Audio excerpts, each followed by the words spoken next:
It's time once again for another thrilling episode of Markout Radio. For the next hour, sit back, pull the stick out of your ass, and enjoy. Be warned though, smarks and internet know-it-alls will be offended, annoyed, and generally pissed off at what's about to happen to your ear holes. You've been warned. Now, Markout Radio.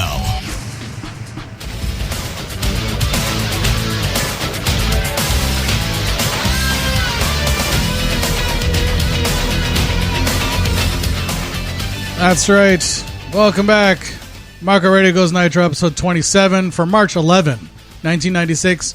Lawrence Joel Veterans Memorial Coliseum in Winston-Salem, North Carolina, hosted by Eric Bischoff, Bobby the Brain Heenan, Steve, Mongo, Mick Michael. Dark matches this week. Diamond Dallas Page defeats Joey Maggs. Ming defeats Dave Sullivan. Conan defeats Earl Robert Eaton to retain the WCW United States Championship. Now let's get into the live show here, all right? We don't know how many people were there or even how many people paid.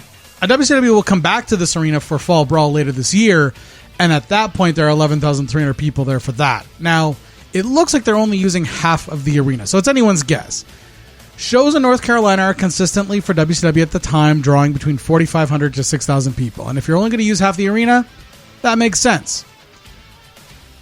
There was no Nitro last week, and Raw drew a 3.6. Now, if you remember when Raw wasn't on the air, but Nitro was, Nitro drew a 3.7. So progress is being made. They're going to win the ratings war that isn't a war this week with a 3.2 to Raw's 2.9. Now, I can't call this a back-to-back win, though, if you're not going to air shows back-to-back. Welcome to the War Zone to start off Nitro, even though we're not at war yet.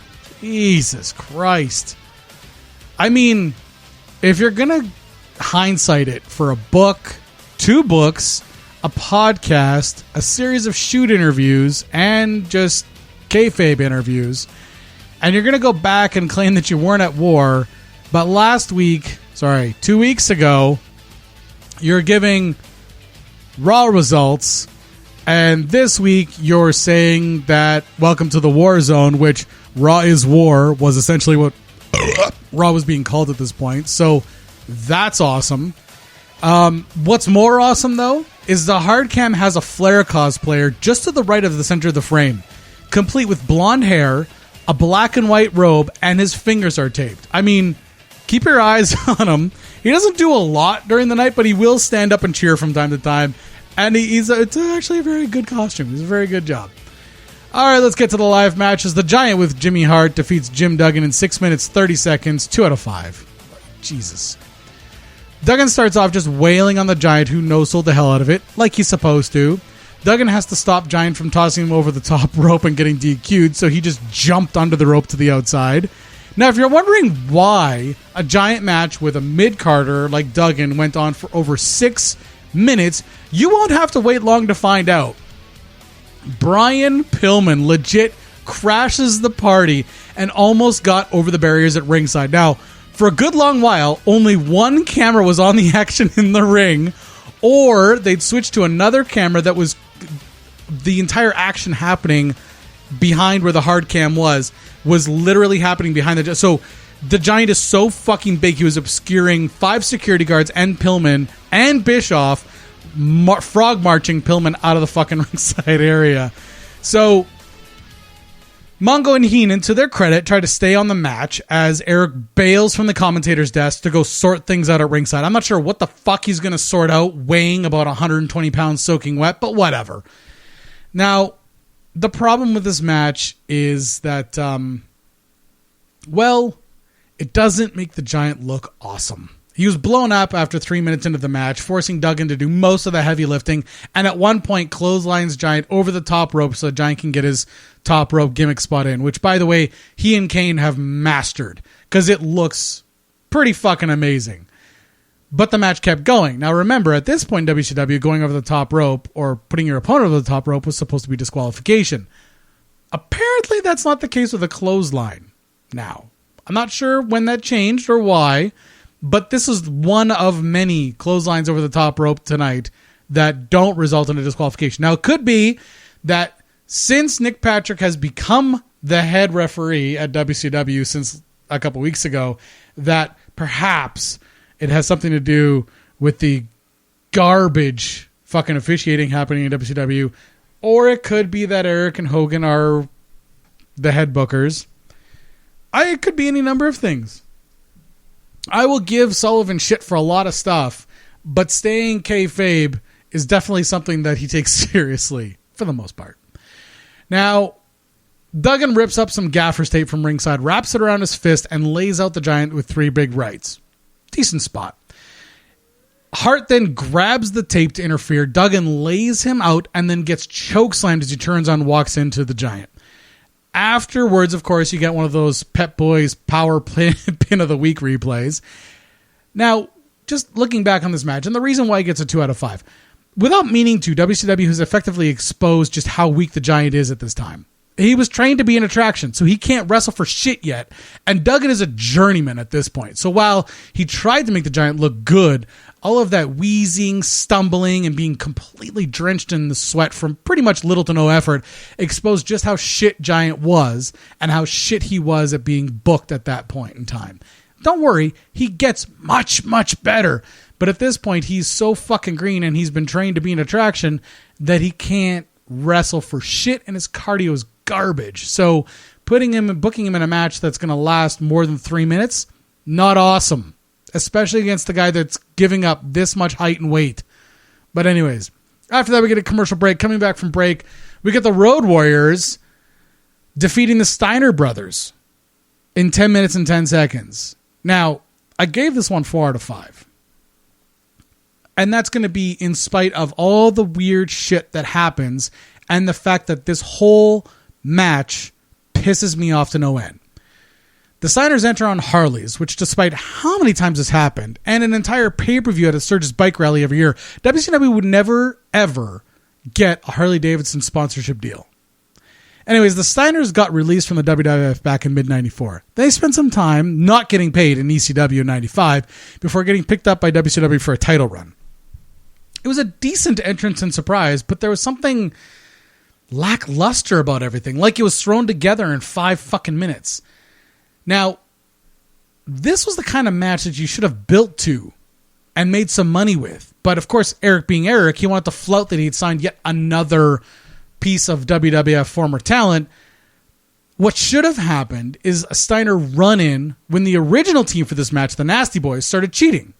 Then they could have had a singles matches between the Steiners and the Warriors and the Steiners and the Nasty Boys and the Warriors and the Nasty... Like, it could have been a 3-way battle for the number 1 contendership. And we're still a few weeks out from Uncensored. You could still do all these things. And even after Uncensored, you could continue this feud between these 3 tag teams. And you could even add the Sting and Luger tag team to the mix. And you have now got a mid-card tag team feud going on. Instead, we get this bullshit. I don't know. What should have happened is they should have had the Nasty Boys in this match and a Steiner run-in when the Nasty Boys started cheating. That would have gone over better than the fucking Harleys coming down to ringside. And I understand this is a hindsight 2020 thing. Fair enough. But that could have led, like I said, to singles matches, run-ins. Ultimately, the Steiners could come and lay out cheating Luger, allowing Legion of Doom to win the titles at Uncensored. Then they work a program between the Steiners and LOD leading into December with maybe some Nasty Boys in there, maybe some Sting and Luger shit. Who knows? But it was just it was a waste to try to thumb your nose at a company that you're supposedly not at war yet, Eric. Like, again, I'm looking back on this 2020. You can too. It's not that fucking difficult. You can look back on all this shit and be like, ew, yeah, maybe I got my timelines a little fucked up. Because here it is again. You've got another former WWF talent. You're going to throw him out on TV with little to no preparation, as we will see in the fucking post-match promo, when you could have built an entire fucking program around this. And by the way, not for nothing, you could have had the Steiners and LOD help booking that if you didn't have somebody that you could look at to help book that, which you do in Kevin Sullivan, because he's been doing tag team booking for God knows how fucking long. And granted, I'm not always a fan of everything he puts together, but at least it would have been put together somewhat. Anyways, fucking back to the match. Scotty performs an absolutely sick belly-to-belly suplex to Hawk and gets a huge pop from the crowd and the commentators. Rick, I feel like, doesn't get enough credit for the little things that he does. The mismatched boots, the little adjustments to traditional suplexes to make them look more unique and get bigger pops. And let's not forget the fucking barking gimmick. There's a messy little LOD chant piped in over the PA system that was so loud and stupid that the fans on the hard cam started looking around to see who was chanting. No one was chanting. It was so brutal. First of all, it came in way too loud. It came in louder than the crowd at the venue, and it caused the fans to look around going, holy shit, where the fuck did that... Like, you can see it on the hard cam, fans looking around like, Superman? Where? It was just so fucking weird. Now, at this point in Scott's career, he could do some pretty impressive shit for a big guy. That dropkick, for example, a fucking thing of beauty. Now, Hawk clotheslines Scott over the top rope. I guess here we are again. This must be a legal move. Steiner set up for the Doomsday, which is LOD's finisher, of course. Animal stops Scott, and then there's a series of top rope clotheslines, which is basically just over the top, almost stiff shot, big muscly dumbass gimmick spots, but whatever. Now, what essentially happens, though, is leaves all four guys gasping for breath on the mat. And, of course, Rick is the first one to actually get up because he's the one that's got the best cardio because he's the littlest guy there. Now, there's a bit of a botch here when everyone starts wrestling again where Animal and Scott Steiner try to do the Frankensteiner move. Now, Scotty leaps up, gets his legs around Animal's neck, but Animal jumped as Steiner was putting his legs around his neck, not after he put his legs around his neck. So basically what happened was Animal's timing was a little bit off. So basically it looked like a front flip-flop somersault. It didn't look horrible, but it didn't look awesome either. It's far from the greatest Frankensteiner we've ever seen, especially some of those top rope ones. Holy shit. Anyways, Animal inexplicably uses his arm armor to knock out Rick, and then Hawk gets the pinfall. Now, I say inexplicably because LOD are a face team. Luger, in the program that they're working right now, is supposed to carry all of the heat for his team as the heel, making fans boo him enough that people forget that Stingin is his partner. But if LOD takes the heel heat, there's no point for Luger's whole fucking gimmick anymore. It was a very weird spot, and I don't understand why they'd agree to it, since LOD are shit at being a heel team anyways. If they had to do the spot, it could have made more sense for Rick or Scott to grab the armor and try to waffle one of the LOD with it, and then they grab it and waffle him back. I mean, at least the Steiners can do heel work, and then post-match, it might make a little bit more sense, but just the fact that you need that spot with the armor whack so that the promo afterwards makes sense is just sloppy fucking programming. Anyways, after the match, in the ring, Mean Gene and the Steiners have a promo, and it's pretty hard to understand. Again, I feel like it was thrown together last minute. Gene tried to get in what happened to the Nasty Boys, but I think the Steiners forgot what happened to the Nasty Boys because it was also last minute. Ultimately, it boiled down to if LOD want a problem with the Steiners, then fine, the Steiners will take them on. I guess that's as far as we need to go with it. I don't know. After that, we get a commercial break and an uncensored pay-per-view promo. Coming back from break, Lex Luger defeats Alex Wright to retain the WCW World Television Championship in 6 minutes, 37 seconds. I gave that one 3.5 out of 5. Now, Eric claims at the start of this match that it was originally booked as a return bout for Wright and Bad, but Bad didn't feel up to it and couldn't hang. Little digs there. We covered it last week where Bad would leave after dropping the TV title to Luger on Saturday night after getting the diamond cutter on the floor from DDP. And last week, there was the dark match, of course, but after Saturday night's little gimmick, that's it for Johnny B. Bad in WCW forever. He's now going to be me. Well, I think he started off as Mark Marrow, and then he was Mean Mark Marrow when he grew the fucking shitty Hogan facial hair. It's circling the drain, and he was on such a good rise. But listen, when Vince likes the size of your wife's tits, well, it is the 90s, and, you know.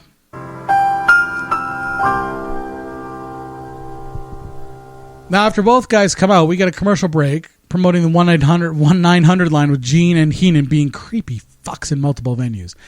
Back from break, it looks like Luger wasn't selling very much for Wright until he caught a stiff shoulder to the gut. From there, the match actually got good.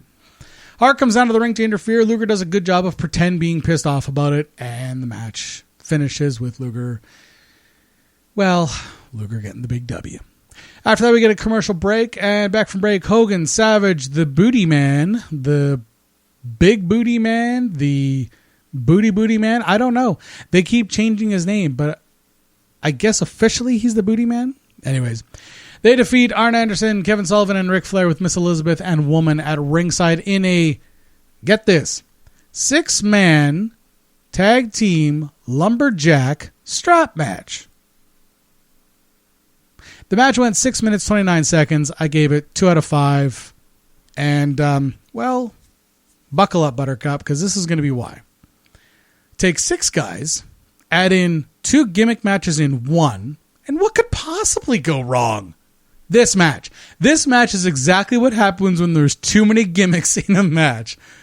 First of all, in a strap match, you're supposed to be strapped to your opponent. So if it's not a one-on-one match, who the fuck are you supposed to get strapped to? No one. You get strapped to no one. You just get your hands on the strap and you start wailing on each other. Sounds awesome. Let's add in the Lumberjacks, who actually don't have to wear plaid shirts, but they are. And they're hitting each other more with straps than they are the actual 6 men in the match. This whole clusterfuck has Kevin Sullivan written all over it. Now, I'm sure he'll blame it on Hogan in a shoot interview somewhere, as usual. Hogan hours sucked. But we'll get there. First of all, Lumberjacks are down by 2 because Loch Ness accidentally punches the Giant. Giant then gets into it with Loch Ness and they fight back to the locker room area. This is swapped out by Kim Page coming out again this week to steal some attention from the ring, motioning to the crowd with flowers. And don't get me wrong, she looks great. But now is when the actual commentators float the idea that she's there for the Booty Man.